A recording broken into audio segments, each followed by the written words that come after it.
Genevieve Dubois, at 75, felt the familiar ache in her wrists more acutely than the weight of the antique emerald bracelet she wore. The bracelet, a cherished gift from her late husband, Henri, was a symbol of the Dubois legacy, a legacy built not on steel or vineyards, but on discerning taste and the thrilling gavel falls of Dubois and Sons auctioneers. For 5 decades, Henry had been a titan in the world of art and antiques, a visionary auctioneer, and the quiet force behind countless record-breaking sales. 5 years after his passing, the sprawling Dubois auction house, with its grand sale rooms and hushed private viewing galleries, where tonight's annual charity auction gala was being held, felt less like a monument to his passion and more like a stage for her family's increasingly transparent ambitions. She wasn't vain, but for the most prestigious event on the auction calendar, Genevieve had dressed with meticulous care. A deep amethyst velvet gown, chosen to complement her silver hair, flowed elegantly as she moved through the bustling reception. She'd styled her hair herself, a practiced hand smoothing every strand. A touch of Henri's favorite cedarwood cologne, a custom fragrance he'd commissioned, completed her ensemble. "You look magnificent, Genevieve," she murmured to her reflection in an old, ornate, gilt mirror, a bittersweet echo of Henri's voice. She could almost feel his arm around her, his silent approval, the warmth of his presence. The charity auction gala was a glittering affair, held in the main sale room of the auction house, beneath a soaring, domed ceiling that once housed a grand chandelier. Hundreds of guests, a who's who of collectors, dealers, philanthropists, and the city's elite, mingled amidst priceless artworks and antique furniture. The soft murmur of conversation, punctuated by the clinking of crystal glasses and the sophisticated strains of a live jazz ensemble, filled the air. Her granddaughter, Amélie, the guest of honor tonight for her recent success in curating the firm's new contemporary art collection, glowed with youthful energy. Her fiancé, Louis, a rising art restorer, by her side, his quiet demeanor a stark contrast to the often boisterous auction world. Genevieve's son, Charles, now the CEO of Dubois and Sons, moved through the crowd with an air of practiced authority, his smile wide and his handshake firm, a catalogue of the firm's latest offerings always in hand. His wife, Simone, impeccably dressed in the latest designer fashion and perpetually poised, glided beside him, her eyes constantly scanning the room, ensuring every detail was perfect, every interaction strategically managed for maximum social and business impact. For a fleeting moment, as she watched Amélie animatedly discuss provenance with a renowned collector, Genevieve felt a flicker of genuine pride, a warmth spreading through her chest. Perhaps, despite the subtle undercurrents she so often felt, this would truly be a night to celebrate Henri's enduring vision and the future of their beloved auction house. The illusion shattered at the main reception table, where guests were directed to sign the attendance ledger and collect their personalized bid cards. A young intern, barely out of art history school, her smile bright and eager, handed Genevieve a beautifully embossed catalog and a small, polished ivory bid card, meant to be held during the auction. Genevieve glanced down, expecting to see Genevieve Dubois, founder's widow. Instead, in elegant, engraved script, the bid card read, "Genevieve Dubois, the house's deepest pockets. Bid liberally." Her hand froze, the cool ivory searing into her consciousness. A wave of heat rushed to her face, a familiar flush of humiliation. Surely, this was a mistake. "Is something wrong, Madame Dubois?" the intern asked, her eyes widening slightly as she noticed Genevieve's rigid posture. Genevieve forced a strained smile. "There seems to be a mix-up with my bid card," she managed, her voice barely a whisper, the words catching in her throat. The young woman leaned closer, her gaze falling on the offending inscription. "Oh, Monday due. I am so terribly sorry. Let me see if there's another one." "No, it's quite all right," Genevieve interjected quickly, not wanting to cause a scene at such a public event, especially not one honoring Amélie. "I'll speak with my family about it." She clutched the bid card, its words mocking her, a bitter taste rising in her mouth, and made her way into the bustling sale room. Had Amélie approved this? Charles? Simone? Who on earth thought this was appropriate, let alone amusing? The question gnawed at her, a bitter acid burning in her stomach. Throughout the initial reception, Genevieve tried to appear composed, engaging in polite conversation with fellow collectors and old family friends who, thankfully, either didn't notice the inscription or were too discreet to mention it. Then, a hushed whisper drifted from a cluster of guests near a towering bronze sculpture. "Did you see Genevieve's bid card?" a woman giggled, stifling a laugh behind her hand. Simone said they thought it would be hilarious. Apparently, she's their personal ATM for the house's special acquisitions. Genevieve's blood ran cold. She moved away swiftly, her hands trembling, the ivory bid card feeling like a brand against her skin, a mark of shame. Just then, Charles spotted her. "Mother!" he called, his voice booming across the spacious sale room, drawing attention. "Come meet the Dubois family from Paris. They're distant cousins, but avid collectors." Genevieve approached reluctantly, her heart sinking, a familiar dread coiling in her gut. Monsieur Dubois, a distinguished gentleman with a booming laugh, looked vaguely familiar, a figure from Henri's early, struggling days. "Mother, this is Monsieur and Madame Dubois," Charles announced, then added with a chuckle that grated on Genevieve's nerves, a sound devoid of genuine warmth. "Mother, our beloved, ever generous, silent partner in philanthropy." Madame Dubois' polite smile faltered as her eyes darted to Genevieve's bid card. Monsieur Dubois looked distinctly uncomfortable, his jovial expression replaced by a frown of concern. "Genevieve Dubois," Genevieve stated, extending her hand firmly, ignoring Charles's crude remark, her voice steady despite the tremor in her hands. "Henry's widow. The house's co-founder." "Of course, Madame Dubois," Monsieur Dubois said kindly, his voice warm, a genuine respect in his tone. "Henri spoke of you often. He always said you were the true eye, the one with the keenest sense of beauty and authenticity, the heart of the auction house." The conversation continued, but Genevieve barely registered it. Her mind reeled with Charles's casual cruelty, his blatant disregard for her dignity and her actual role in the house's history. When the Dubois family moved on, Genevieve pulled Charles aside, her voice low and tight with suppressed anger, a dangerous tremor beneath the surface. "What is the meaning of this, Charles?" she demanded, gesturing to the bid card, the ivory glinting under the gallery lights. Charles laughed, a dismissive, airy sound that grated on her nerves. "Oh, Mother, don't be so sensitive. It's just a joke. Everyone knows you're the one with the deepest pockets since Father left you everything.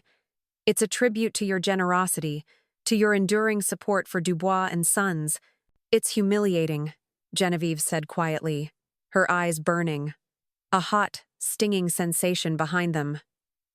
"It's disrespectful. It reduces my entire life's work, and Henry's legacy, to mere financial transactions, to a source of funds." "Oh, please," he rolled his eyes, a gesture she found increasingly irritating, a mirror of his mother's worst traits. "Lighten up, Mother. It's a gala. Everyone's having a good time. Don't be such a spoilsport." Before she could respond, Simone appeared, elegant in a shimmering silk gown, her smile a little too wide, a little too practiced. "There you are. Genevieve, has Charles been introducing you around?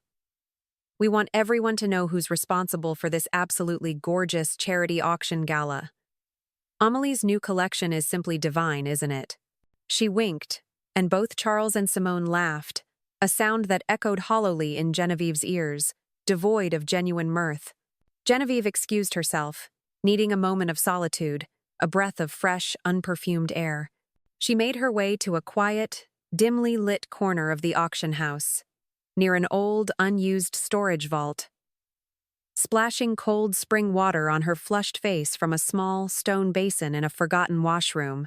As she dabbed her eyes with a linen handkerchief, the heavy oak door to Henri's private office creaked open, and an older gentleman in a perfectly tailored suit entered, then backed out apologetically. "Madame Dubois?" "Genevieve?" he called tentatively from outside, his voice quiet, respectful. "It's Mr. Davies, Henri's attorney. Might I have a word?" The morning after the charity auction gala, Genevieve sat alone at her antique writing desk in Henri's sprawling private office, the offending ivory bid card from the previous night resting beside her untouched cup of strong black coffee. Genevieve Dubois. The house's deepest pockets. Bid liberally. She traced the elegant engraving with a trembling finger, the words a bitter mockery of her true feelings, of her profound grief. She remembered how Henry would have reacted. His quiet fury, though rarely unleashed, was a formidable force when someone disrespected those he held dear, especially his beloved Genevieve, his intellectual equal and partner in building the auction house. "They've changed," she whispered to the rows of meticulously catalogued auction records, as if Henry could hear her. "Or perhaps they were always this way, and I, in my grief, simply chose not to see it. Blinded by my love for them, and my devotion to your legacy."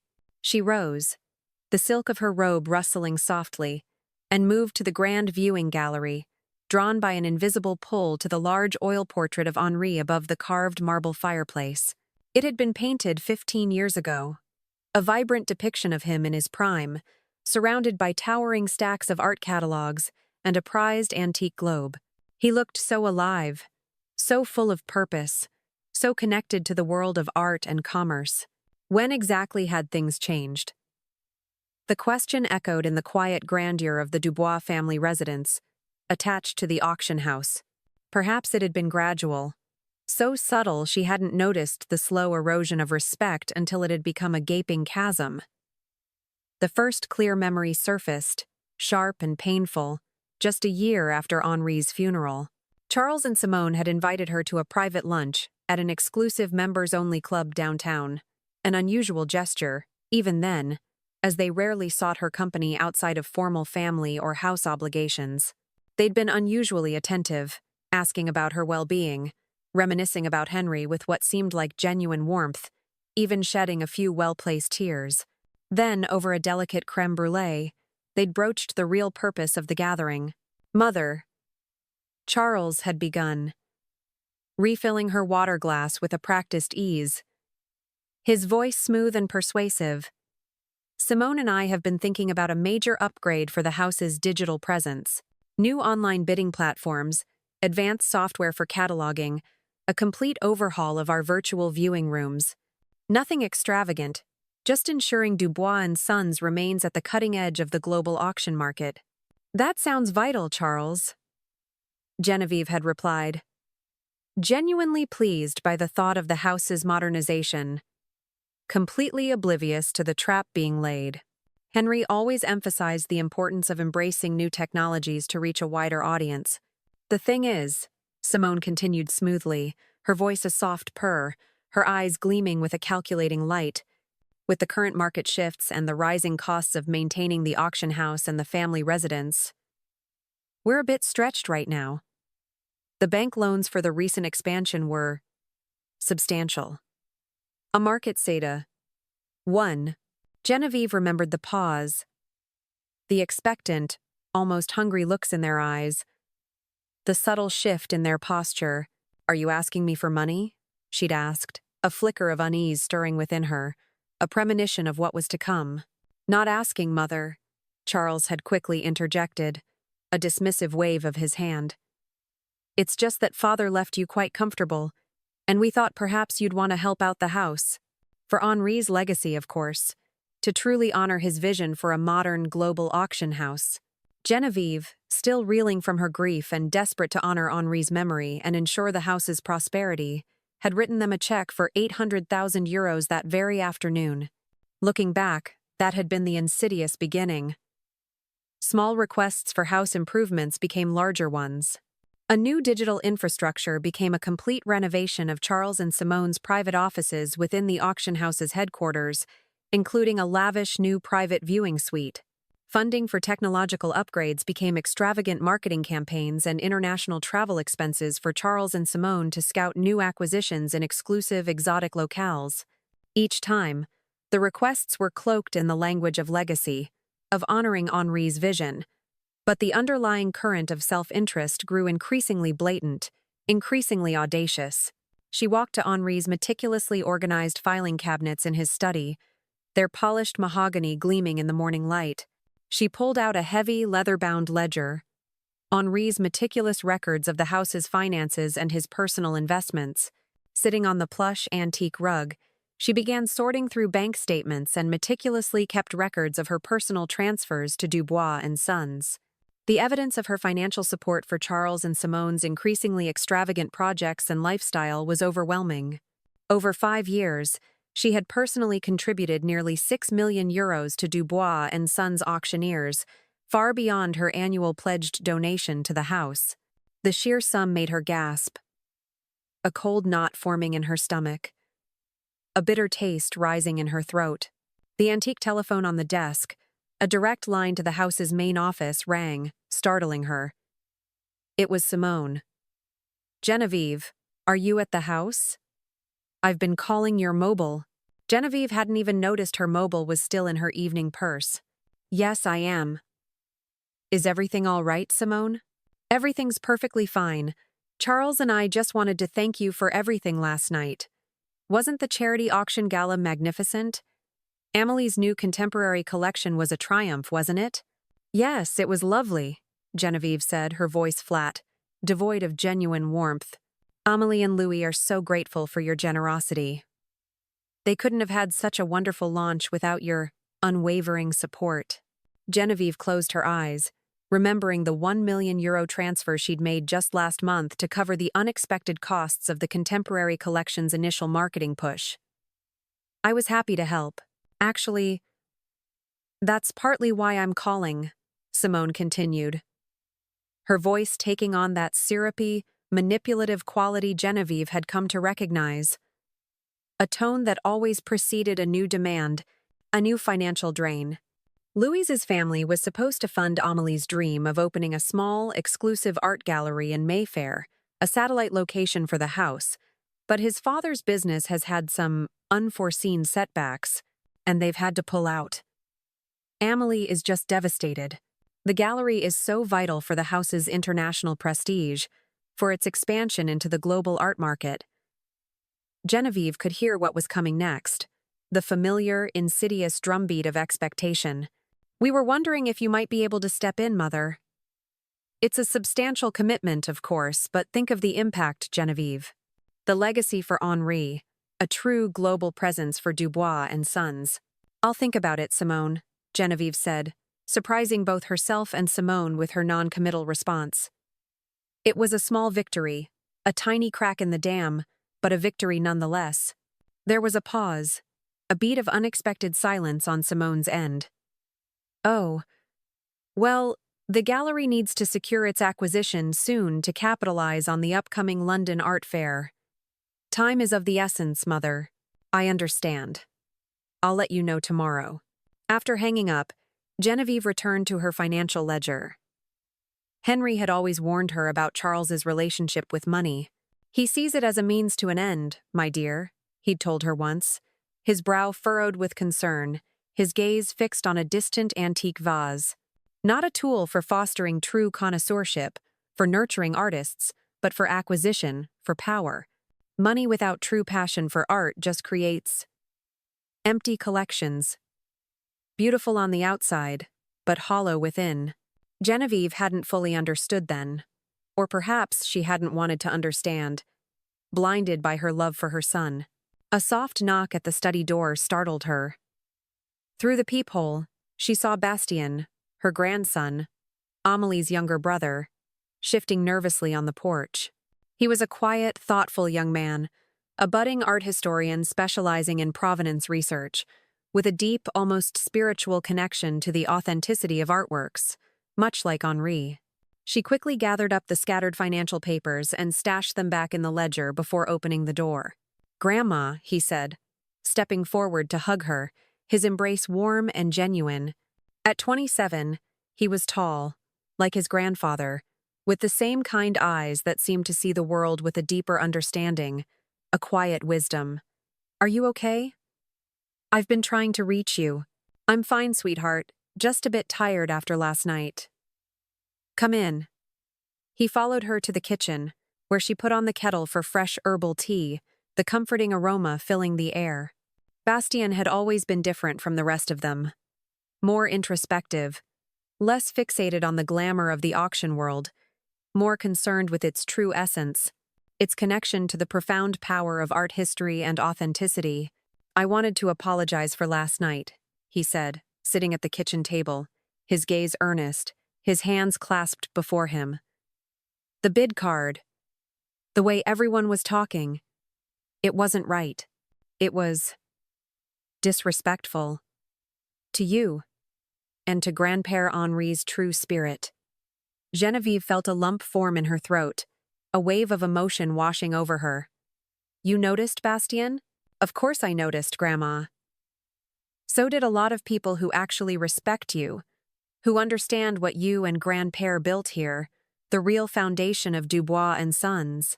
He looked down, embarrassed, a flush rising on his cheeks. "I should have said something. I should have stood up for you." Genevieve patted his hand, her touch gentle. "It's not your responsibility to correct your parents, Bastien. But it is my responsibility to stand up for what's right. For myself, and for Henry's true legacy." He looked at her directly, his eyes filled with a quiet intensity, a deep understanding. "Dad and Mom, they've changed since Grandpère Henri died. Or maybe I just didn't see it before. All they talk about is the house's expansion, its market value. Your funding, specifically." "What do you mean, Bastien?" Genevieve asked, a cold dread beginning to creep into her stomach, a sense of foreboding she couldn't shake. Bastien hesitated, his gaze meeting hers, a flicker of discomfort in his eyes. "Last week, I overheard them discussing the house's long-term ownership.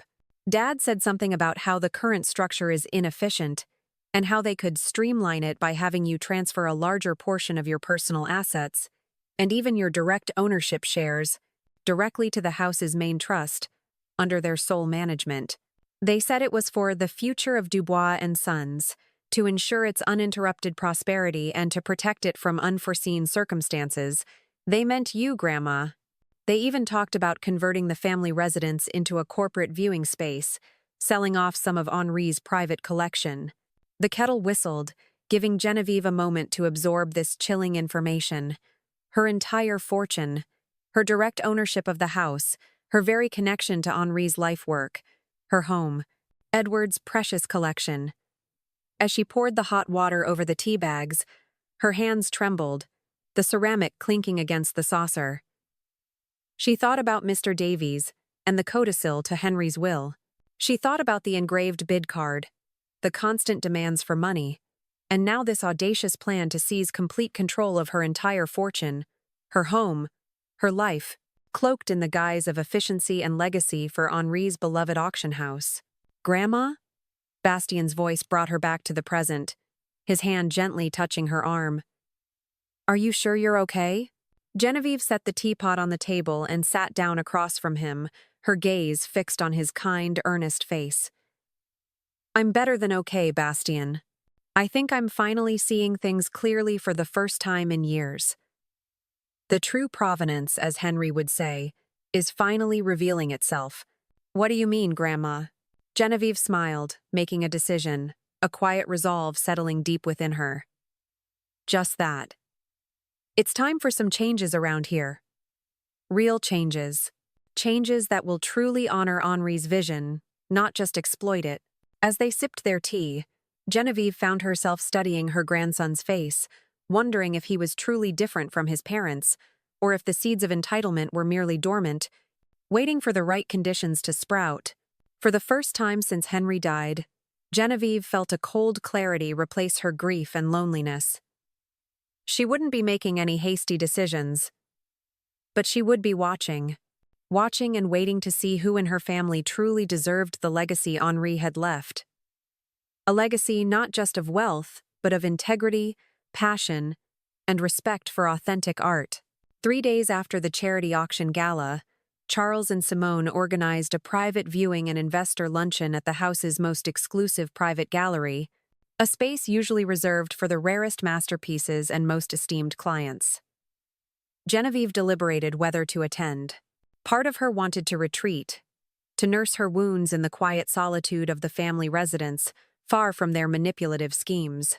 But a stronger, newer impulse, a spark of the old Genevieve Henri had so admired, won out. Curiosity, a cold, analytical curiosity, compelled her. She wanted to see if the engraved bid card incident had been an anomaly, a momentary lapse in judgment, or part of a deeper, more insidious pattern of entitlement.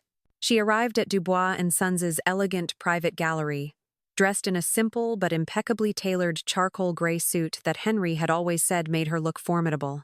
As she entered, she noticed several guests from the charity auction gala, including Amélie and her fiancé, Louis, Bastien, and various prominent art dealers, investors, and longtime patrons. "Mother, over here!" Charles called, waving her toward the long, antique marble table at the center of the gallery. Simone, resplendent in a custom-made silk gown that probably cost more than most people's annual art budget, gave her an air kiss, her smile a little too wide, a little too practiced. "Genevieve?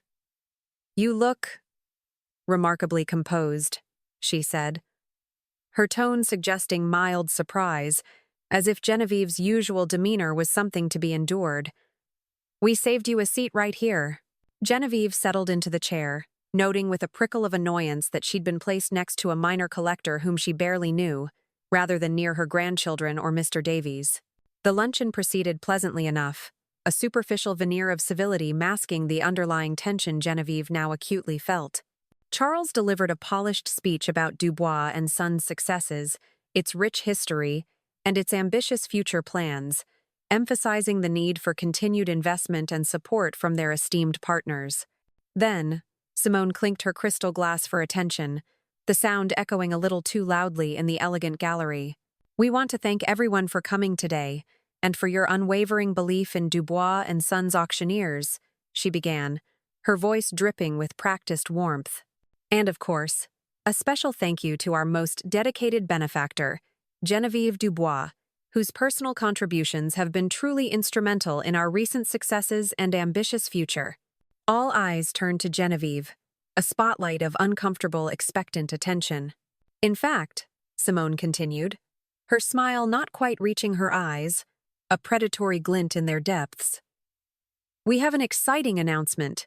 Thanks to Mother's incredible foresight and generosity, Amélie's dream of opening a small, exclusive art gallery in Mayfair, a satellite location for the house, will be opening next spring, just in time for the London Art Fair." There was a smattering of polite applause, a few murmurs of admiration for the philanthropic spirit and the bold vision. Genevieve sat frozen, her water glass halfway to her lips. She had made no such commitment. Her "I'll think about it" had been a conscious, deliberate attempt to create distance, not an affirmation. "Mother?" Charles prompted, his voice laced with a subtle warning, when Genevieve didn't immediately acknowledge the announcement. "Aren't you going to say something?" Genevieve carefully, deliberately, set her glass down, the crystal clinking softly against the linen. "This is the first I'm hearing of it," she said, keeping her voice level, a calm that belied the storm brewing inside her. An awkward silence fell over the table, thick and palpable. Amélie looked confused, then deeply embarrassed, her cheeks flushing a delicate pink. Louis stared intently at his plate, as if the intricate pattern of the china held the secrets of the universe. "Well, we discussed it yesterday, Genevieve," Simone said, with a brittle, forced laugh, attempting to brush off the discomfort. "Remember? You said you'd think about it, and we took that as a positive indication given the urgency of securing the prime Mayfair location." "Yes, I did say that," Genevieve replied, her gaze steady, meeting Simone's. "And I'm still thinking." A substantial commitment like this requires careful consideration and my explicit consent. Charles leaned over, speaking in a stage whisper clearly meant to be heard by everyone at the table. Mother, don't make a scene. We've already signed the preliminary lease agreement based on your implied commitment. Genevieve felt something inside her snap, a thread of patience that had been stretched too far for too long. I don't recall agreeing to fund an entire Mayfair art gallery, she said, her voice clear and resonant, loud enough for everyone to hear. In fact, I believe Louise's family was originally planning to cover this expense. Louise's father, a prominent London art dealer, shifted uncomfortably in his seat, his face reddening.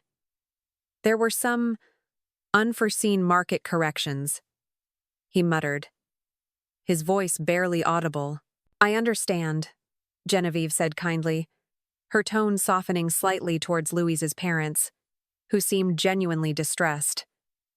These things happen, but I think it's inappropriate to publicly volunteer someone else's money without their explicit agreement, don't you? The table fell silent again, this time a stunned, absolute quiet. Simone's face flushed a deep, angry red, her carefully constructed composure beginning to crack. Perhaps the house might consider a more modest launch for the gallery, Genevieve suggested, her voice still calm, but with an edge of steel. One within its current means, or with funding secured through transparent official channels. Its means? Simone hissed, her voice rising, a vein throbbing faintly in her temple. What about your means, Genevieve? Everyone knows Henri left you more than comfortable. This is for his legacy, for the global prestige of Dubois and Sons. Something in her tone, the sheer entitlement, the thinly veiled resentment, the complete lack of respect for Genevieve as an individual, as Henry's partner, made Genevieve's decision crystal clear. My personal assets are not up for public discussion, she said firmly, her gaze unwavering, and neither are my spending choices. Especially not when they are being unilaterally announced as a done deal and tied to my late husband's name in such a manipulative fashion. Charles grabbed her arm, his fingers digging in painfully, a desperate plea in his eyes. Mother, stop it. You're embarrassing us. This is damaging the house's reputation with our international clients. Genevieve pulled her arm away, her movement sharp and decisive. No, Charles. You've embarrassed yourselves. And you are damaging Henri's true legacy, which was built on integrity, on a genuine passion for art, not on financial coercion. She stood up, smoothing her suit jacket, a quiet dignity in her posture. Amelie Lewis, I wish you both every success with the gallery. I'd be happy to discuss a reasonable personal contribution to its initial phase, but I'll discuss that with you privately, at my discretion, through proper channels. As she turned to leave, Bastien stood up as well, his chair scraping against the polished stone floor.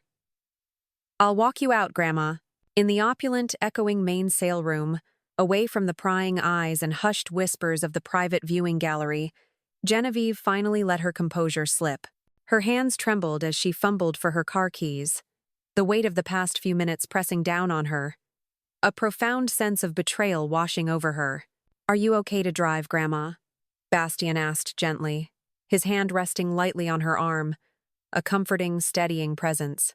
Genevieve nodded, taking a deep, shaky breath. I'm fine, sweetheart. Just a bit shaken. The sheer audacity. You should be proud of yourself, Grandma, Bastien said, his voice quiet but firm. That took incredible courage. Everyone saw it. The true connoisseurs, the ones who understand integrity in the art world. Genevieve looked at her grandson, really looked at him. In that moment, he reminded her so much of Henri. The quiet strength, the unwavering moral compass, the deep connection to the authenticity of art. It made her heart ache with a familiar longing, but also with a new sense of hope. Would you like to come over for dinner tonight, Bastien? She asked impulsively, the words escaping before she could second-guess them. Just us. A simple meal. Bastien smiled, a genuine warm smile that reached his kind eyes. I'd like that, Grandma. Very much. I have something important to tell you too. Later that evening, as they sat in Genevieve's spacious, yet suddenly cozy kitchen, sharing a simple meal of roasted chicken and fresh vegetables, Genevieve found herself confiding in Bastien about his parents' behavior over the past 5 years. The constant financial demands, the gradual erosion of respect, the feeling of being seen as nothing more than a source of funds for their ambitions, their insatiable desire for prestige in the auction world. "I'm not surprised, Grandma," Bastien said sadly, pushing a piece of potato around his plate. "I've watched it happening. After Grandpère Henri died, it was like they saw you as, I don't know, the house's personal ATM, a bottomless well for their acquisitions." "The house's personal ATM," Genevieve supplied, a wry smile touching her lips, though her eyes were filled with a deep sadness. "Yes, that's exactly it. A convenient source of capital." He nodded. "And it's getting worse. Last week, I overheard them talking about the house's long-term ownership again, about Grandpère's will." "What did they say, Bastien?" Genevieve asked, a cold dread beginning to creep into her stomach, a sense of foreboding she couldn't shake. Bastien hesitated, his gaze meeting hers, a flicker of discomfort in his eyes. "Last week, I overheard them discussing the house's long-term ownership. Dad said something about how the current structure is inefficient and how they could streamline it by having you transfer a larger portion of your personal assets and even your direct ownership shares directly to the house's main trust, under their sole management. They said it was for the future of Dubois and Sons, to ensure its uninterrupted prosperity and to protect it from unforeseen circumstances. They meant you, Grandma. They even talked about converting the family residence into a corporate viewing space, selling off some of Henri's private collection." The kettle whistled, giving Genevieve a moment to absorb this chilling information. Her entire fortune, her direct ownership of the house, her very connection to Henri's life work, her home, Henry's precious collection. As she poured the hot water over the tea bags, her hands trembled, the ceramic clinking against the saucer. She thought about Mr. Davies and the codicil to Henry's will. She thought about the engraved bid card, the constant demands for money, and now this audacious plan to seize complete control of her entire fortune, her home, her life, cloaked in the guise of efficiency and legacy for Henri's beloved auction house. "Grandma?" Bastien's voice brought her back to the present, his hand gently touching her arm. "Are you sure you're okay?" Genevieve set the teapot on the table and sat down across from him, her gaze fixed on his kind, earnest face. "I'm better than okay, Bastien. I think I'm finally seeing things clearly for the first time in years. The true provenance, as Henry would say, is finally revealing itself." "What do you mean, Grandma?" Genevieve smiled, making a decision, a quiet resolve settling deep within her. "Just that. It's time for some changes around here. Real changes. Changes that will truly honor Henri's vision, not just exploit it." As they sipped their tea, Genevieve found herself studying her grandson's face, wondering if he was truly different from his parents, or if the seeds of entitlement were merely dormant, waiting for the right conditions to sprout. For the first time since Henri died, Genevieve felt a cold clarity replace her grief and loneliness. She wouldn't be making any hasty decisions, but she would be watching and waiting to see who in her family truly deserved the legacy Henri had left, a legacy not just of wealth, but of integrity, passion, and respect for authentic art. "I've had enough of your attitude, Mother," Charles said, pacing Genevieve's grand private viewing gallery like a caged animal, his movements jerky and agitated, a stark contrast to the polished demeanor he usually presented to the world. His face was still flushed with anger, his jaw clenched, his eyes blazing with fury. "First that performance at the luncheon, and now I find you've been poisoning Bastien's mind against us, against the house itself." Genevieve sat calmly in Henri's old armchair, its rich leather worn smooth with time, her hands folded serenely in her lap. Bastien stood by a display case of ancient artifacts, arms crossed, watching his father with a mixture of disappointment and unwavering resolve. The tension in the room was a palpable force, thick and suffocating, threatening to erupt like a volatile auction. "No one is poisoning anyone's mind, Charles," Genevieve replied evenly, her voice steady and clear, cutting through his bluster. "We're simply acknowledging what's been happening in this family since your father died, and what's been happening with the house's finances and its soul." "And what exactly is that, Mother?" Charles demanded, stopping abruptly in front of her. His eyes narrowed, his voice laced with a dangerous edge.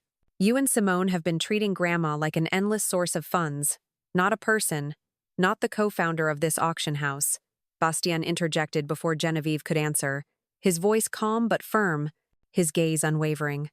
The engraved bid card at the gala, announcing Amelie's Mayfair Gallery acquisition as funded without Grandma's explicit agreement, and talking about taking over her entire personal fortune, her ownership shares, and even converting the family residence into a corporate viewing space, all in the name of streamlining the house. Charles's face flushed a darker shade of crimson, his jaw tightening, a muscle twitching in his cheek. "You've been spying on us, Bastien. This is a gross invasion of privacy. You're a traitor to your own family, to your own future at Dubois and Sons," he hissed, his accusation laced with fury. "I've been paying attention, Father," Bastien countered, meeting his father's furious gaze without flinching. "Something you might try sometime, especially when it concerns Grandma's well-being and the true integrity of Henri's legacy, which is about the authenticity of art, not just the price tag." Charles turned back to Genevieve, his expression shifting abruptly to the conciliatory, almost pleading tone he always used when he wanted something, a desperate attempt to regain control. It was a familiar tactic, one designed to disarm and manipulate. "Mother, you're misunderstanding everything. We're just trying to ensure the house's long-term stability, its global presence. You're not getting any younger, and managing such vast assets can be burdensome. We're thinking of you, of your comfort." "I'm 75, Charles, not 95. Genevieve interrupted, her voice sharp, a hint of steel entering her tone. "My mind is perfectly sharp, and I'm more than capable of managing my own affairs and Henri's legacy without your guidance or streamlining. And I am quite capable of thinking for myself and for the true mission of this house.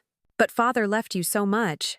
It's all tied to the house," Charles insisted, his voice rising in frustration, gesturing wildly around the room. "It's for the family's collective prosperity." "Stop." Genevieve held up her hand, a gesture of quiet authority that momentarily silenced him, a gesture Henri himself had often used. "Henri left me exactly what he intended to leave me, and his estate, and my personal assets, are not a blank check for your ambitions or the house's unexpected expenses. They are a trust, a responsibility, and a legacy of artistic integrity." Charles's false smile vanished completely, replaced by a look of stunned disbelief, then cold, calculated anger. "So what are you saying, Mother? You're cutting us off? Because Simone made one stupid joke with an engraved bid card? Because we're trying to secure the house's future? To make it truly global? I'm saying that from now on, I'll be making my own decisions about my money and my involvement with the house," Genevieve replied, her voice unwavering, her gaze fixed on him. "If Amelie's Mayfair Gallery is truly vital, it will find funding through proper, transparent channels, not through unilateral announcements and implied commitments.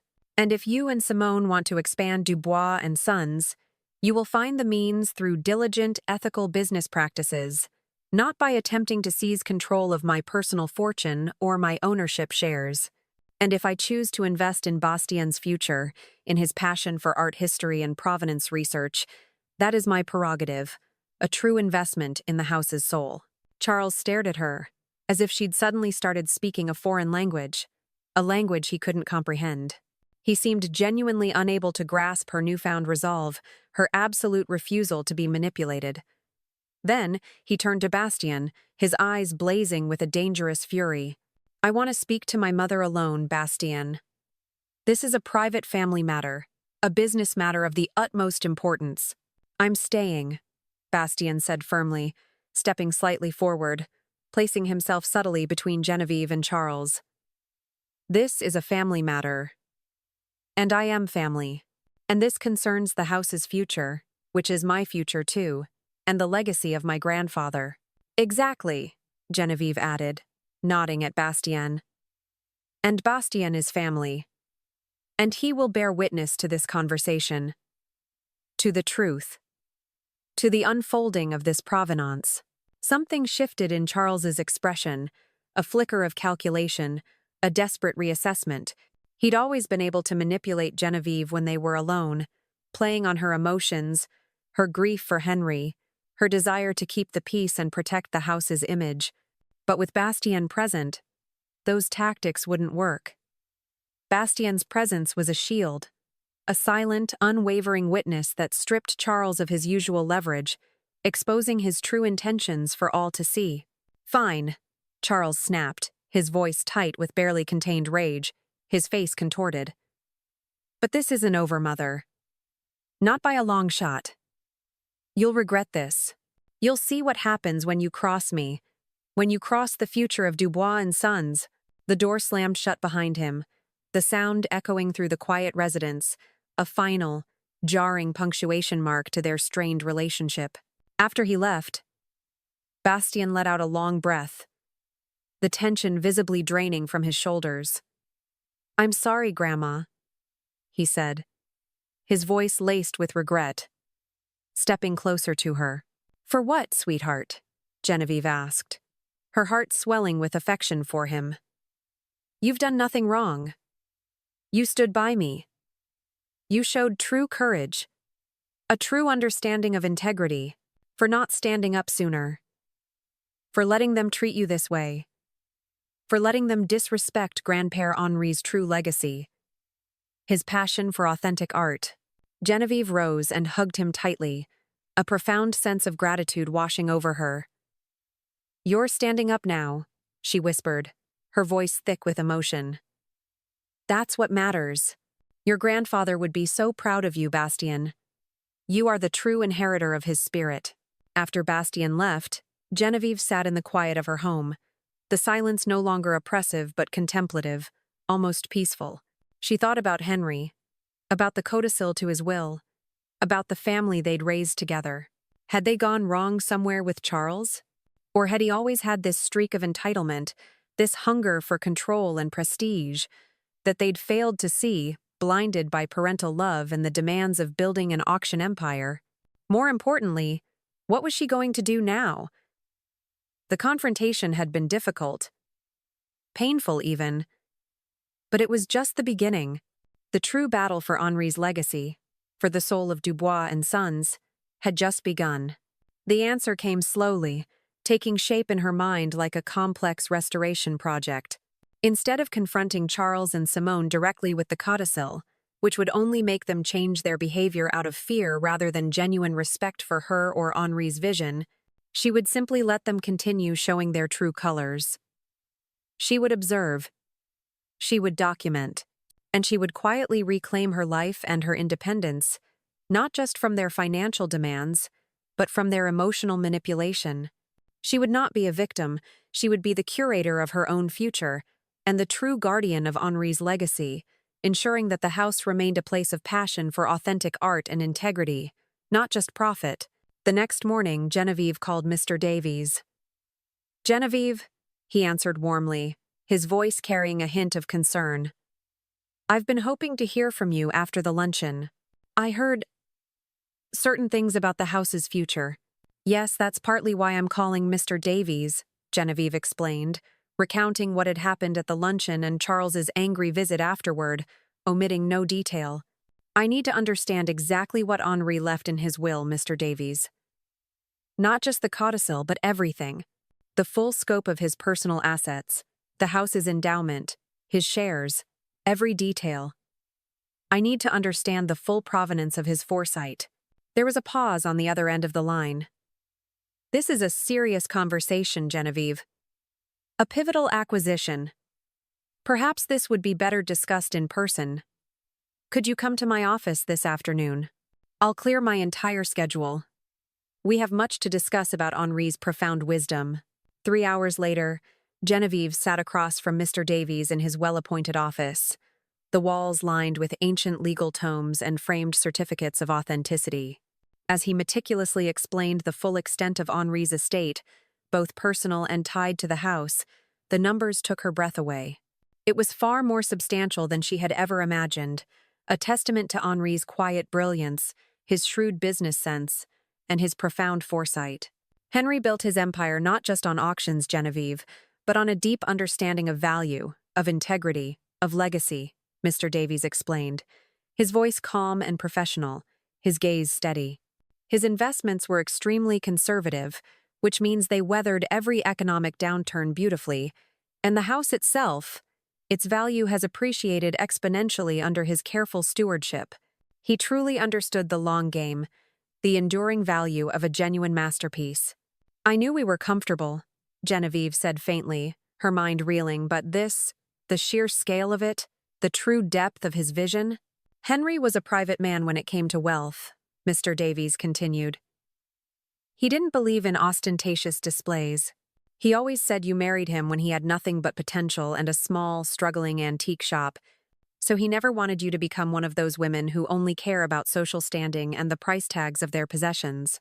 He wanted you to be free, Genevieve, to continue his work with passion, not obligation, to champion the true spirit of art. Genevieve laughed softly, a genuine, unburdened laugh, hearing Henri's voice in those words, a comforting echo from the past, a validation of her own spirit. That sounds exactly like him. He understood me, truly. He understood the soul of a piece. As for the codicil, Mr. Davies continued, his expression turning serious again. It's straightforward but incredibly powerful. Any direct descendant who publicly humiliates Genevieve Dubois, or attempts to control her finances against her wishes, or tries to force her from the Dubois family residence, or attempts to seize control of Dubois and Sons auctioneers or Henri's private collection without her explicit written consent, would forfeit their entire inheritance. The engraved bid card incident at the gala would certainly qualify. And the luncheon. The public announcement of the Mayfair Gallery. The attempt to declare you incompetent and seize control of your assets and ownership shares. That, too, most likely, falls under its provisions.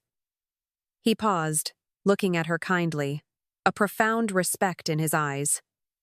But Genevieve, you don't have to make any decisions right now. The codicil remains in effect for your lifetime. It's a protection, a safeguard Henri put in place specifically for you, for the house's true spirit. Genevieve nodded, her gaze distant, already formulating a new, intricate plan, a strategy as carefully crafted as a complex restoration. What if I wanted to make some changes of my own, Mr. Davies? To my will? To how my personal assets are managed, and how they interact with the house's future, its true artistic legacy? Mr. Davies leaned forward, a flicker of keen interest in his eyes, a knowing smile playing on his lips. What exactly did you have in mind, Genevieve? Henry always admired your strategic mind, your quiet strength. He knew you would know how to conduct the next chapter of the house's story. By the time Genevieve left Mr. Davies's office, she had a comprehensive plan. No dramatic confrontations, no ultimatums, not yet.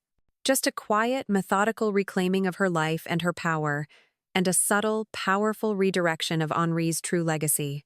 First, she called her old friend, Marguerite Leclerc, a renowned art historian and curator whom she hadn't seen much since Henri's death, but who shared her deep passion for authentic art. They arranged to meet for lunch the following day. Then, Genevieve stopped by the local university and picked up a brochure for their advanced courses in art conservation. Henri had always encouraged her interest in the physical preservation of artworks. Perhaps it was time to delve deeper, to truly embrace the tangible future of art. At home, she sat at Henri's antique writing desk and began researching grants for independent art provenance research. Bastien had mentioned wanting to establish a small, independent research institute dedicated to uncovering the true history of artworks and combating forgery, but was worried about the startup costs and securing initial funding. A genuine investment in her grandson's passion, one built on his expertise and dedication to the integrity of art, seemed like a perfect, meaningful use of some of her resources, a true embodiment of Henri's vision for the house's future. When her phone rang and she saw it was Simone, Genevieve let it go to voicemail. The old Genevieve would have answered immediately, anxious about what emergency or demand might be coming, what new house crisis required her immediate financial intervention. But that Genevieve was fading away, replaced by a woman who was finally recognizing her own worth, her own agency, her own profound connection to the world of authentic art. The voicemail, when she listened to it later, was exactly what she expected. Genevieve, it's Simone. Charles told me about your conversation last night. I think there's been a terrible misunderstanding. We've always had your best interests at heart. And the house is... Charles and I were thinking we should have dinner this weekend to clear the air. Oh, and Amelie mentioned you'd reconsidered about the Mayfair Gallery funding. The acquisition is imminent, and we really need to finalize the budget. Call me back, Mother. Genevieve deleted the message without returning the call.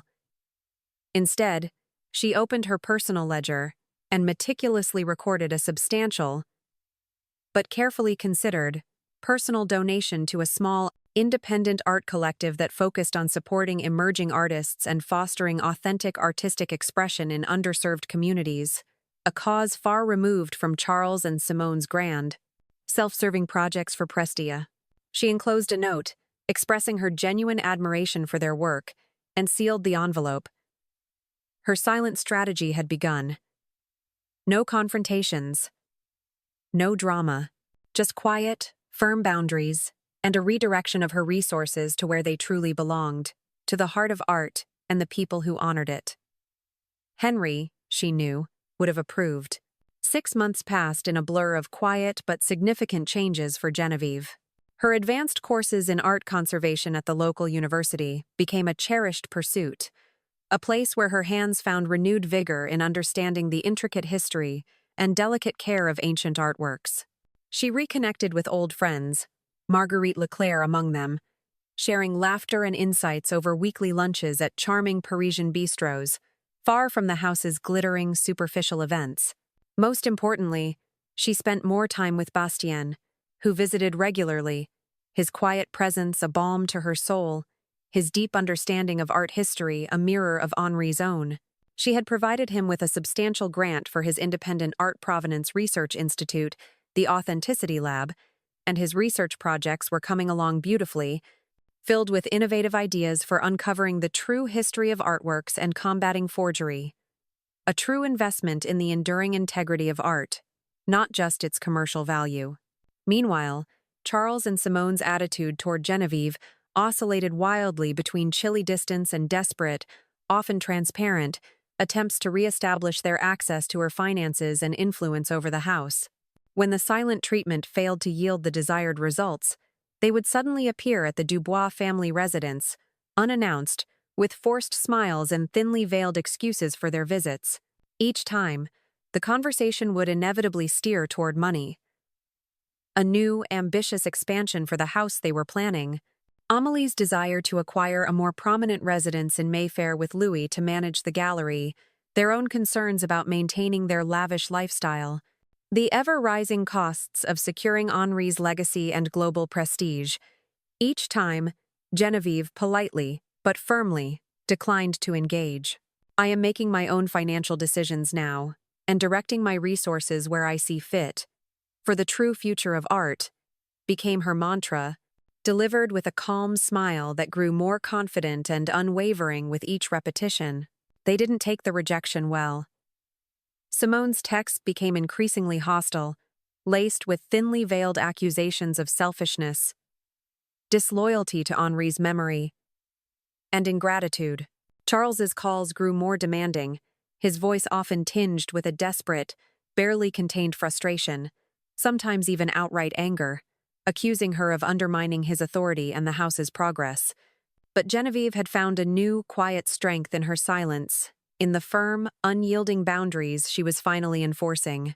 The sense of liberation, of reclaiming her own agency, her own profound connection to the world of authentic art, and Henri's true vision, was intoxicating. She was no longer a puppet on their strings, but a woman in full command of her life and her resources. Today was her birthday, her 76th, and despite her protests, Bastien had insisted on organizing a small, intimate family gathering at the Dubois family residence. "It's time they remember whose house this is, Grandma," he'd said with a grim determination that reminded Genevieve so much of Henri. "And whose values truly govern this legacy of art." Genevieve spent the morning in Henri's private office, meticulously cataloging a collection of rare auction catalogs and drawing profound peace from the simple, repetitive task. The office, once her sanctuary, had been another casualty of the past 5 years. She'd neglected it while catering to Charles and Simone's incessant demands and the house's endless needs for expansion.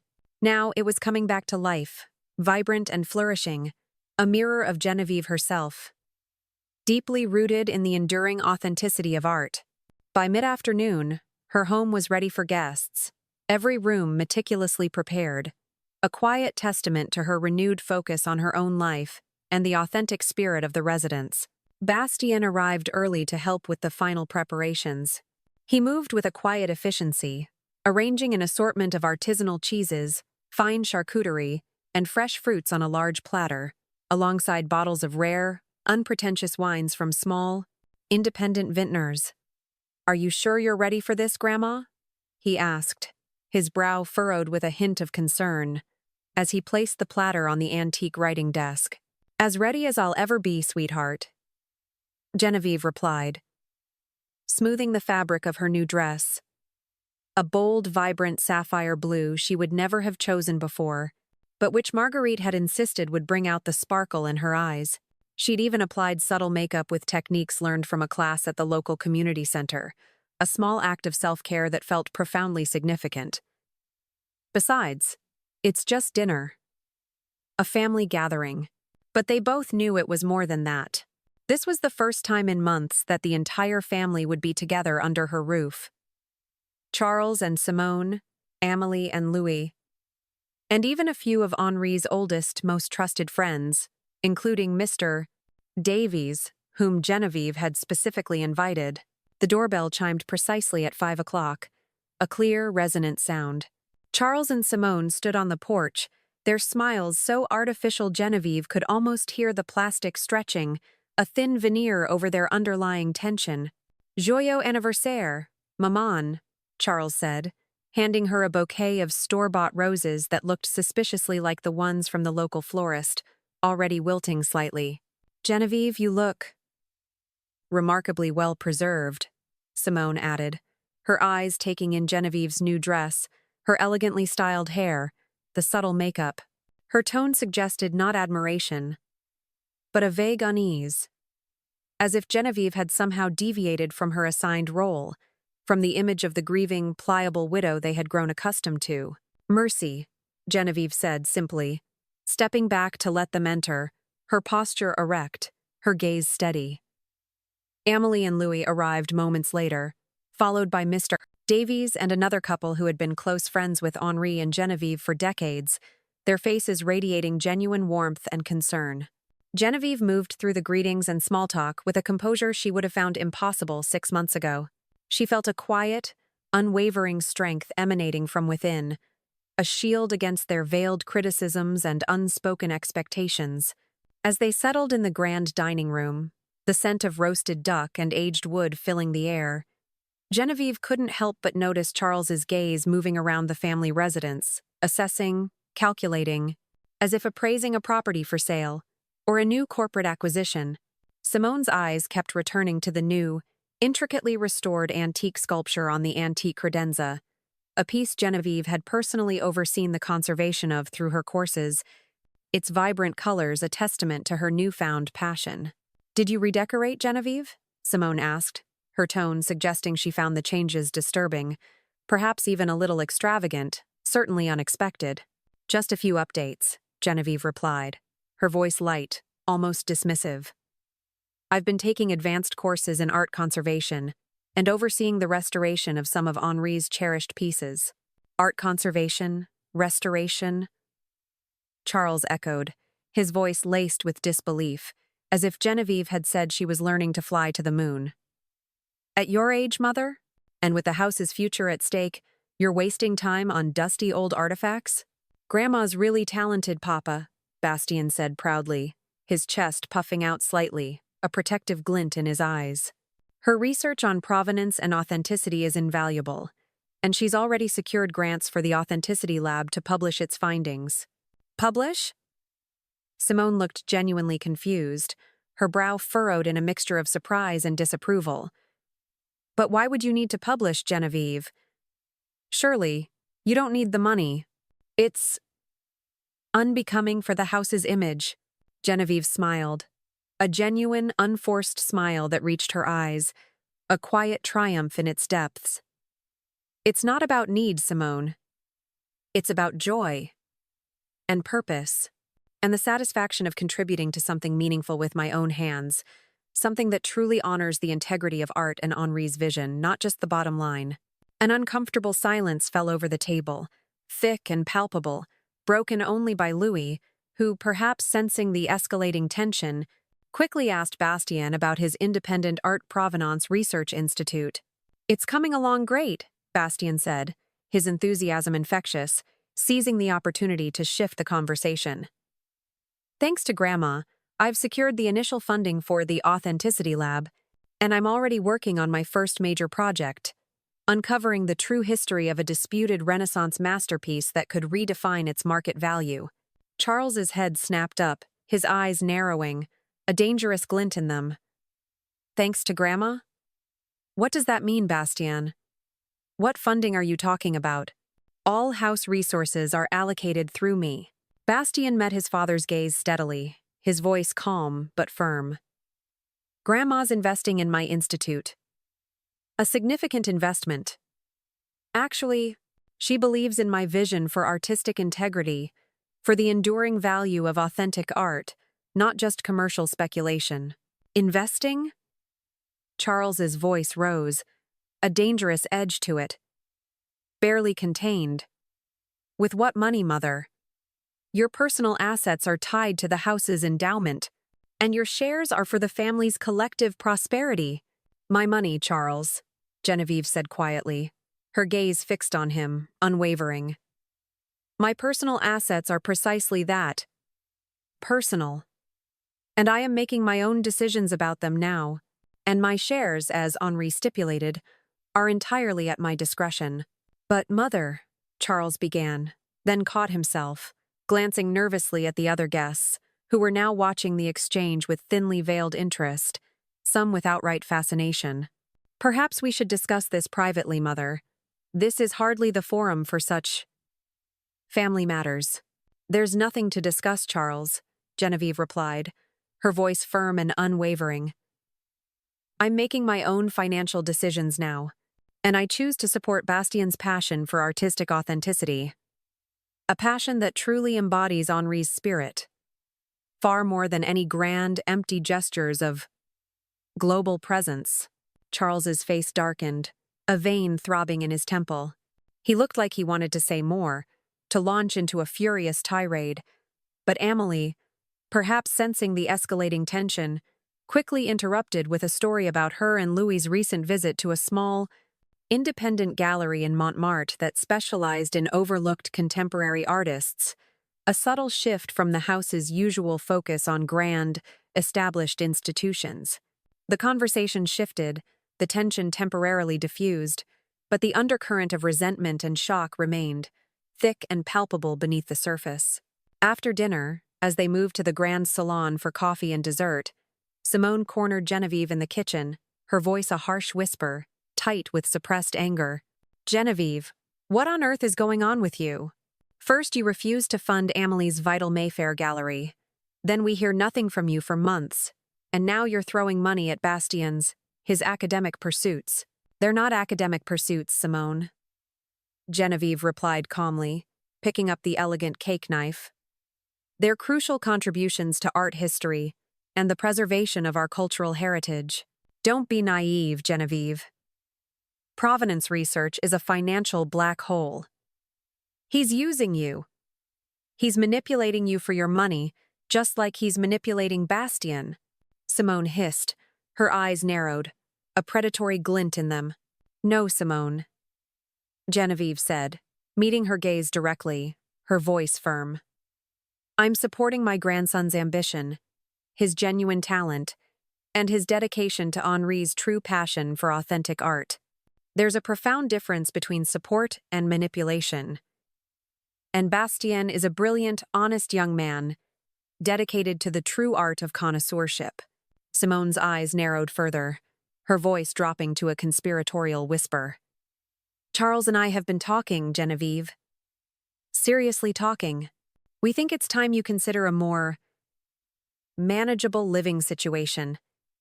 This family residence is simply too large for one person. The new luxury residences at Les Beaux Arts Retirement Village offer excellent amenities and round-the-clock care, should you need it. And the money from selling this residence and Henri's private collection could be reinvested directly into the house's main trust, securing Henri's legacy for generations, truly making Dubois and Sons a global powerhouse. So there it was. The plan Bastien had overheard, now brought into the open, brazen and undisguised. They wanted her home.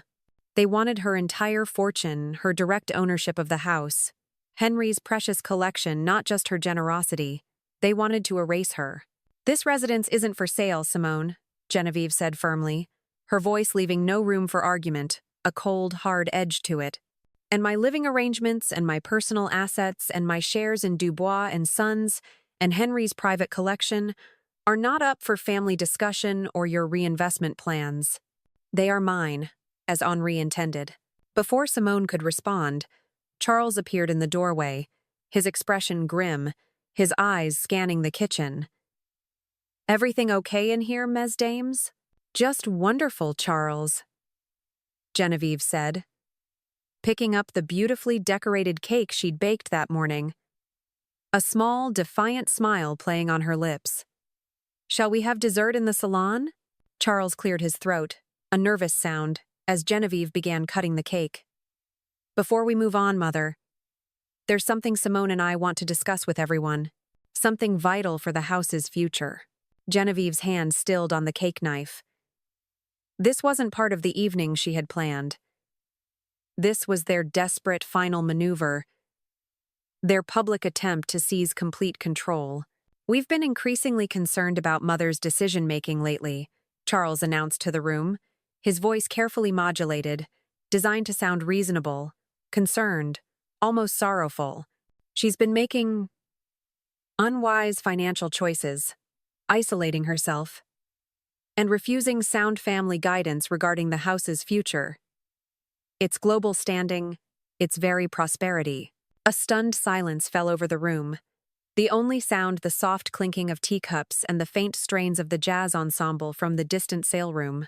We think it's time to consider a formal power of attorney arrangement, he continued, his gaze sweeping the faces of the assembled guests, a calculated performance for her own protection and for the long-term stability of Henri's legacy, of Dubois and Sons itself.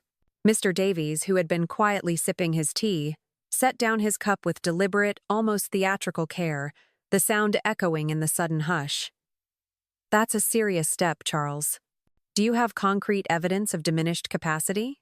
She's diverting significant funds to an obscure research institute in the face of global market expansion, Charles replied, as if that explained everything, as if it were irrefutable proof of Genevieve's incompetence.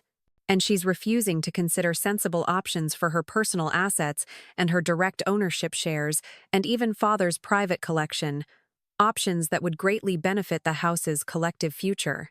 Genevieve felt a strange, chilling calm settle over her. This moment had been inevitable from the day she'd started saying no. This was the culmination of their entitlement, their greed, their desperate need for control. This was their public declaration of war, their attempt to rewrite her story and erase her from the narrative of the house. Your mother seems perfectly competent to me, Charles, Mr. Davies observed, his voice quiet but firm, his gaze steady on Charles, a silent challenge. Making decisions you disagree with is not evidence of incapacity, and directing personal funds to a cause she believes in, especially one related to art provenance and the preservation of authentic art, seems entirely within her rights and her late husband's true spirit. "You don't understand, Mr. Davies," Charles insisted, his voice rising, his carefully constructed composure finally cracking. "She's always relied on Henri, and then on me, for financial guidance, for the house's direction. Now suddenly she's making these irrational choices, undermining everything we've built, everything Henry worked for. Enough." Genevieve set down the cake knife, the small clatter echoing in the hushed room. She stood, her posture erect, her gaze sweeping over Charles and Simone, then to the other guests, her voice clear and strong, resonating with the quiet power of a well-told truth. "I am not irrational, incapacitated, or in need of your guidance, Charles." "Or yours, Simone." "Mother, be reasonable," Charles pleaded, a desperate edge to his voice, his face contorted in a mixture of anger and fear. "I've been reasonable for 5 years, Charles," Genevieve interrupted, her voice gaining strength, resonating with a newfound authority that filled the room. "I've contributed millions to the house. I've supported your projects. I've allowed you to treat me like a bottomless well rather than your mother, or Henri's true partner in building this legacy, this very auction house. But that stops now. All of it." Charles's face flushed a dark, mottled red, his eyes blazing with fury. "Is this what you want, Mother?" he demanded, gesturing around the table, his voice thick with accusation. "To humiliate us in front of everyone? To make us look like villains? To destroy Henri's legacy? The very future of Dubois and Sons?"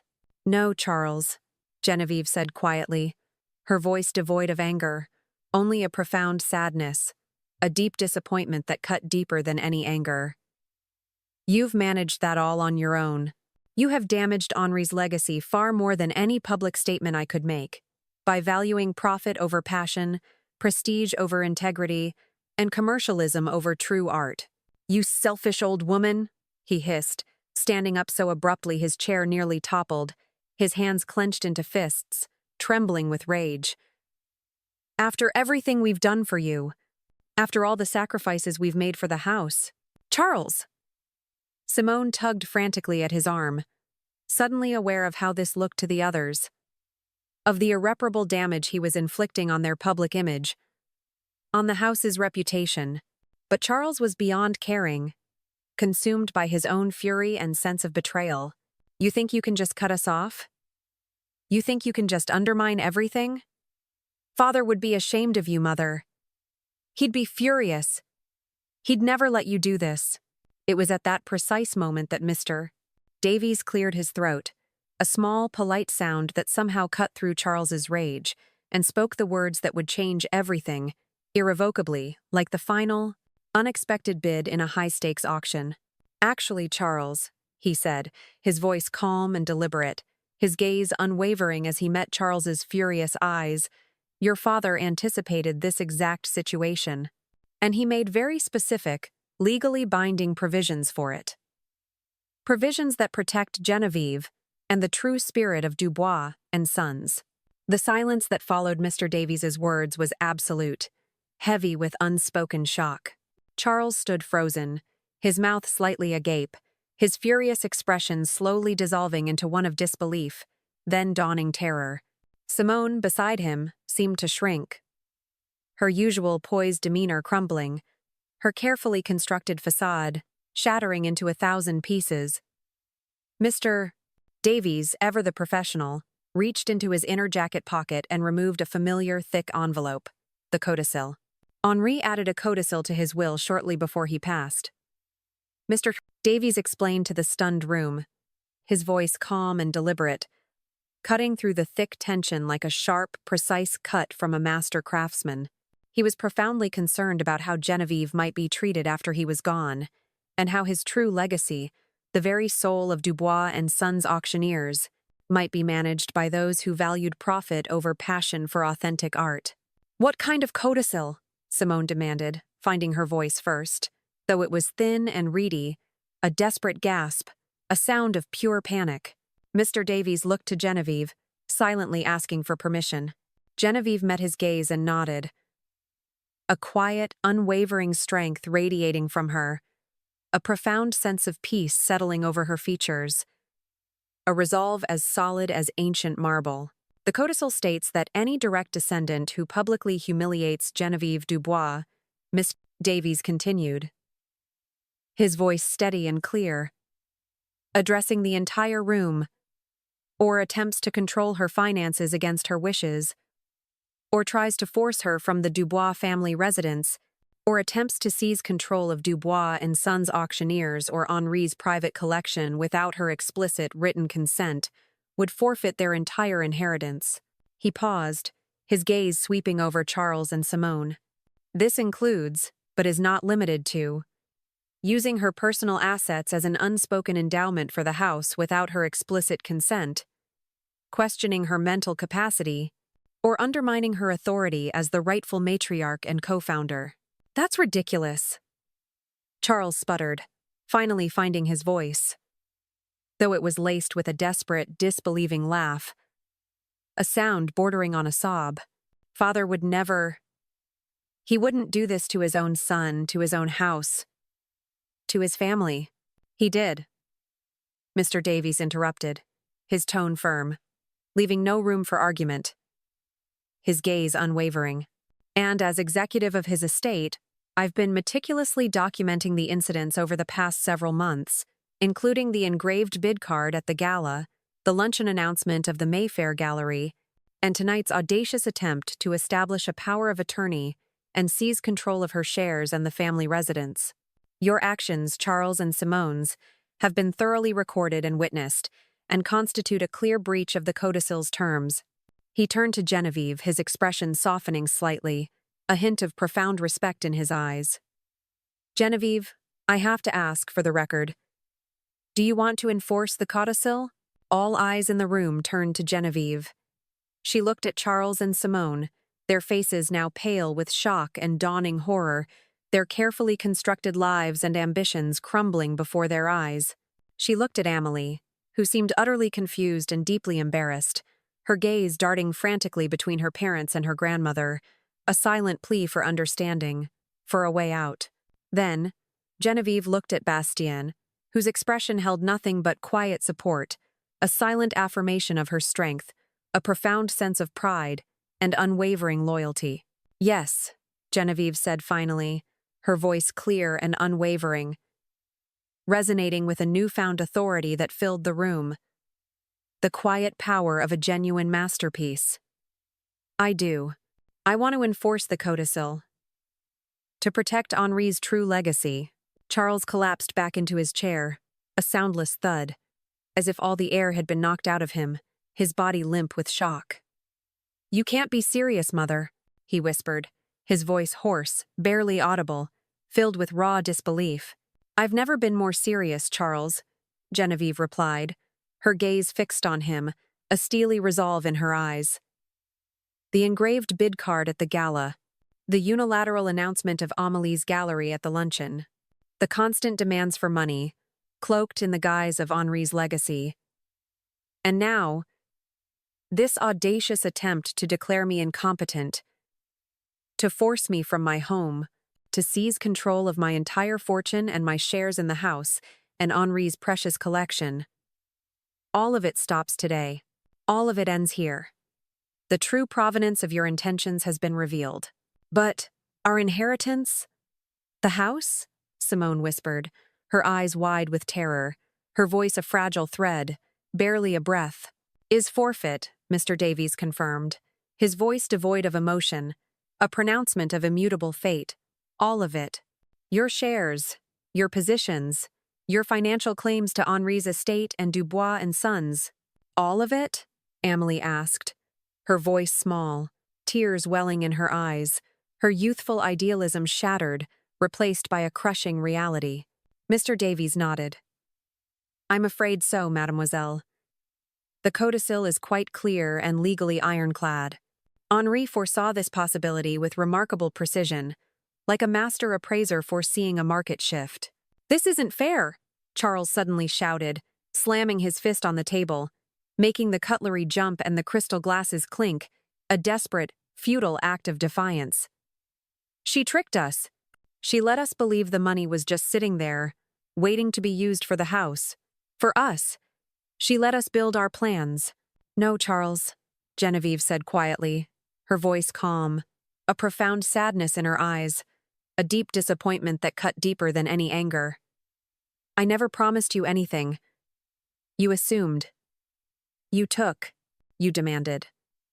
But you never once asked what I needed or wanted.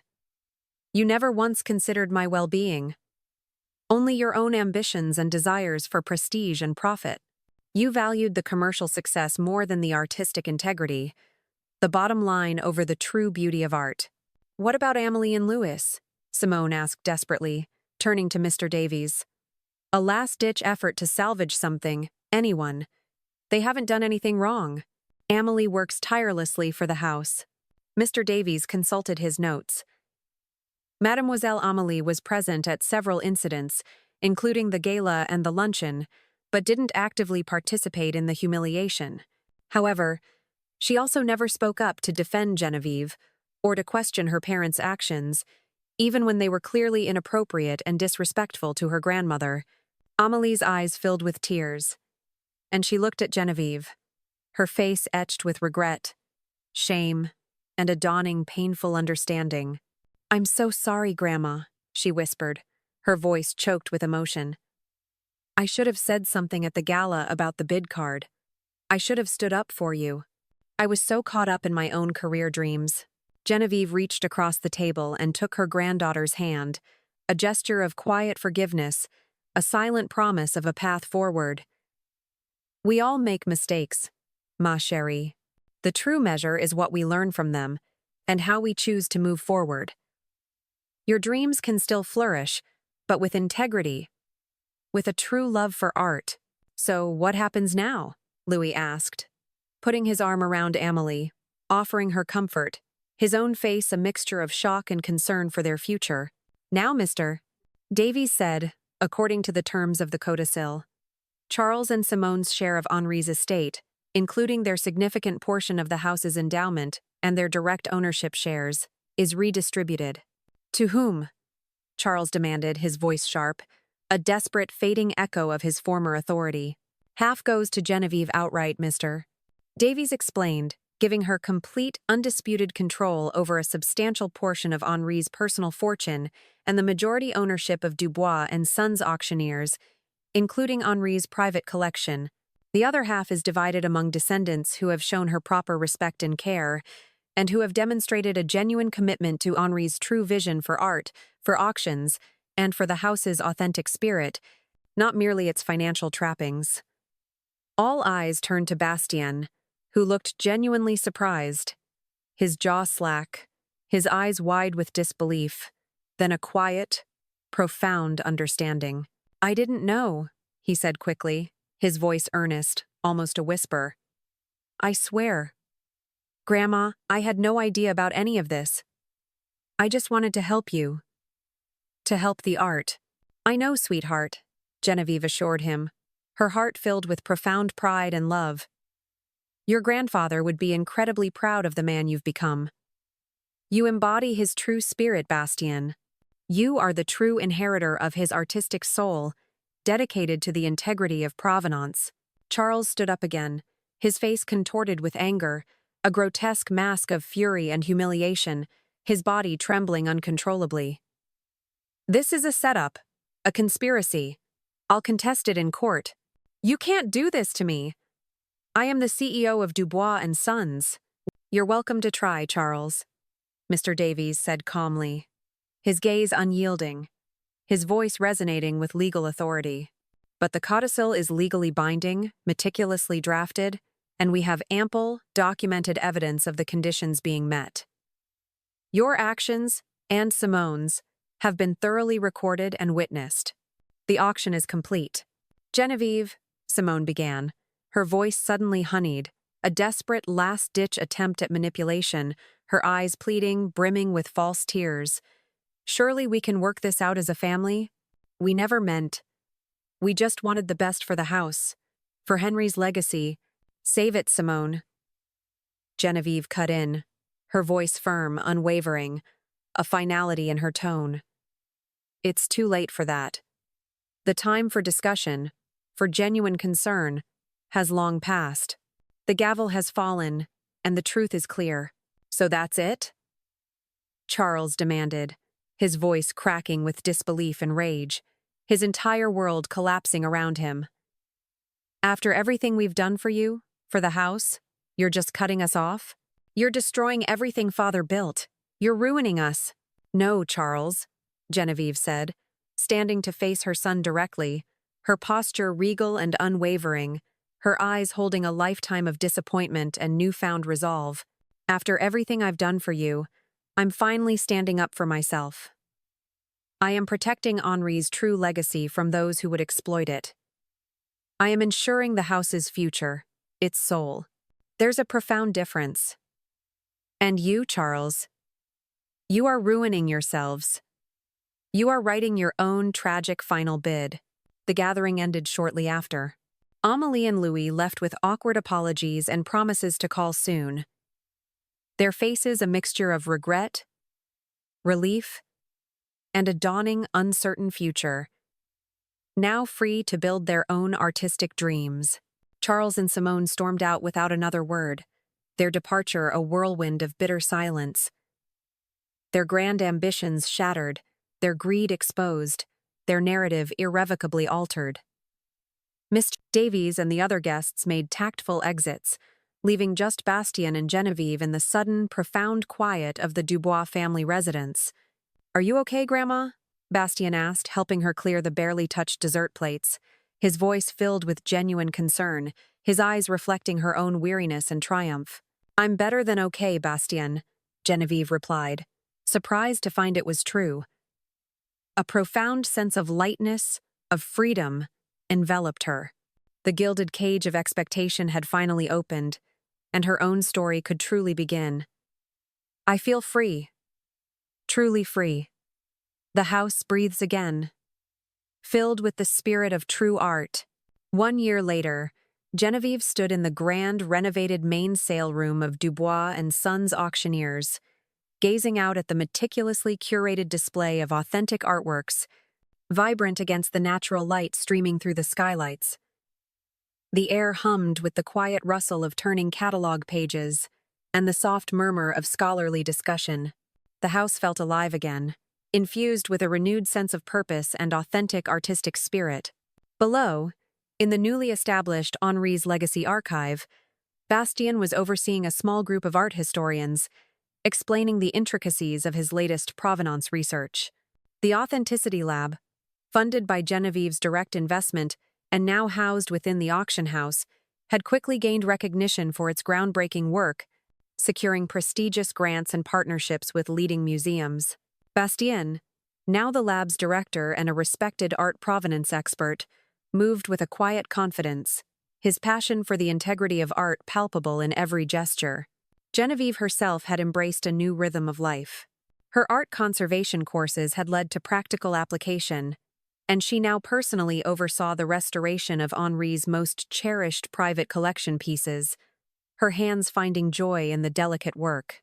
She hosted intimate, authentic art appreciation seminars for discerning collectors and emerging artists, sharing stories of Henri's vision and the house's true spirit, far removed from the lavish, impersonal events Charles and Simone had orchestrated. She had even started writing her own book, a memoir of her life with Henri and the true meaning of art, now finally finding its voice. The doorbell at the main entrance chimed, and Amélie stepped into the sale room, pushing a stroller with her 1-year-old daughter, Henriette, named in honor of her great-grandfather. "Grandma!" Amélie called, spotting Genevieve, a genuine, unforced smile lighting up her face. "I didn't know you'd be here today. I brought some new pieces for the gallery shop. Just admiring the morning light on Henri's favorite Rodin sculpture." "Ma chérie," Genevieve said, bending to admire baby Henriette, whose tiny hand gripped a colorful, soft art book. "Bonjour, little one. You're growing so fast, just like a compelling masterpiece." Over the past year, Amelie and Genevieve had slowly, carefully rebuilt their relationship. After the initial shock and devastation of the inheritance revelation, Amelie had made genuine, consistent efforts to connect with Genevieve independently of her parents.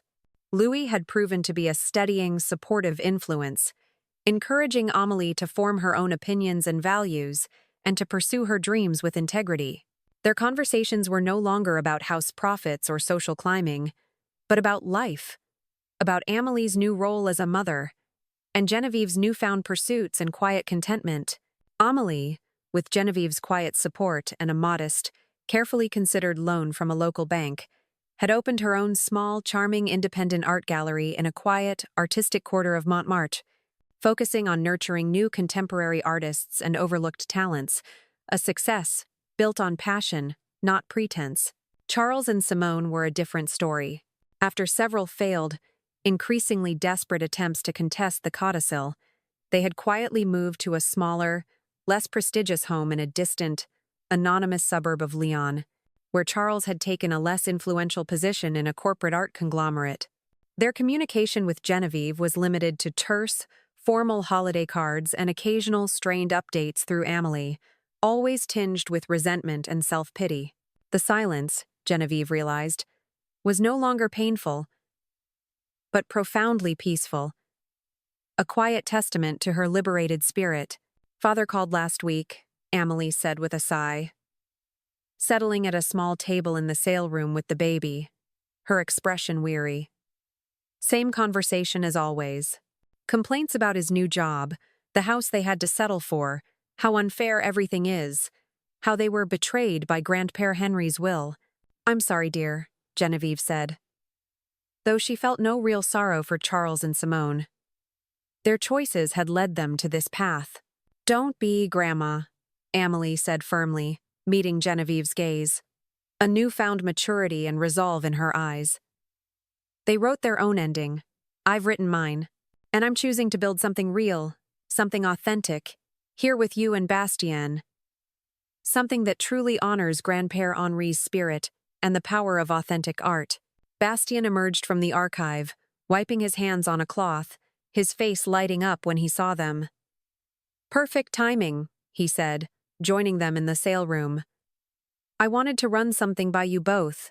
He explained his idea for expanding the Authenticity Lab's outreach even further, offering free art history workshops to local communities and establishing a scholarship program for underprivileged students passionate about art provenance. It would mean reinvesting some of the lab's profits and seeking new grants, he added, his eyes sparkling with enthusiasm. "But I think it's worth it. It's what Grandpère Henri would have wanted. True patronage of art, not just its commerce." "I think it's wonderful, Bastien," Genevieve said, feeling a surge of profound pride that warmed her to the core. This was Henri's legacy, truly alive, flourishing beyond measure. As they discussed the details, Genevieve gazed around the sunlit sale room. This beautiful place, this vibrant life, represented not just Bastien's and Amelie's dreams, but a new, authentic chapter for all of them. In the year since the revelation, Genevieve had discovered parts of herself that had been dormant for too long. She'd deepened her understanding of art history, embraced her own writing, even started traveling, simple weekend trips to explore other independent galleries at first, then 2 weeks exploring ancient art sites in Greece with a small, curated senior tour group where she'd met Jean-Luc, a charming, witty widower from Brussels who shared her passion for art and history and who now called her every Sunday, their conversations filled with warmth and intellectual curiosity.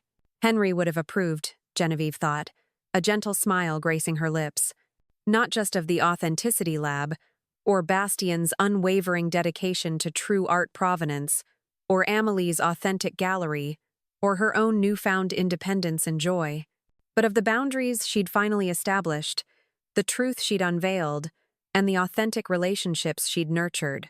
He had tried to protect her with his codicil, but in the end, Genevieve had learned to protect herself, and in doing so, had truly honored his memory by safeguarding his deepest values: integrity, passion, and a profound respect for the enduring power of authentic art. Amelie's baby, Henriette, let out a happy gurgle, reaching out a tiny hand towards a beautifully illustrated children's art book on a nearby display, drawing Genevieve back to the present. This was her family now. Not perfect, not complete in the traditional sense, perhaps, but real, authentic. They were building something new from the ruins of what had been lost, a legacy of respect, passion, and genuine connection. And it was, in its own way, profoundly beautiful, like a perfectly preserved, timeless masterpiece. "What do you think, Grandma?" Bastien asked, pulling her into the conversation, his eyes sparkling with enthusiasm, his vision clear. Genevieve smiled at her grandson and granddaughter, at the baby who represented their bright, hopeful future, at the thriving lab and house that had grown from trust and respect rather than obligation and greed. "I think," she said, her voice filled with quiet contentment, a deep, abiding peace, "that this is exactly where we're supposed to be. This is Henri's true legacy, flourishing, a masterpiece that will stand the test of time." Genevieve composed herself and stepped out. Mr. Davies, a man of impeccable discretion and quiet integrity, had handled all of Henri's legal affairs for decades. She couldn't help but notice his gaze flickered vaguely toward her engraved bid card and the general buzz of conversations, the whispers that seemed to follow her. "Apparently, it's just a joke, Mr. Davies," Genevieve sighed, a bitter, self-deprecating laugh escaping her lips. Mr. Davies's expression darkened, a profound sadness in his eyes. "It's not funny, Genevieve." And Henri would have been furious. He valued your dignity, your expertise, above all else. He hesitated, then lowered his voice, his gaze serious, almost conspiratorial. "There's something you should know. Something Henri insisted I not tell you, unless it became absolutely necessary. A final, crucial provision." He reached into his inner jacket pocket and withdrew a thick, sealed envelope, its parchment yellowed with age, bearing Henri's distinctive seal. "This is a codicil to Henri's will." He added it shortly before he passed. He foresaw certain possibilities regarding the house, and your role. Genevieve opened it with trembling fingers.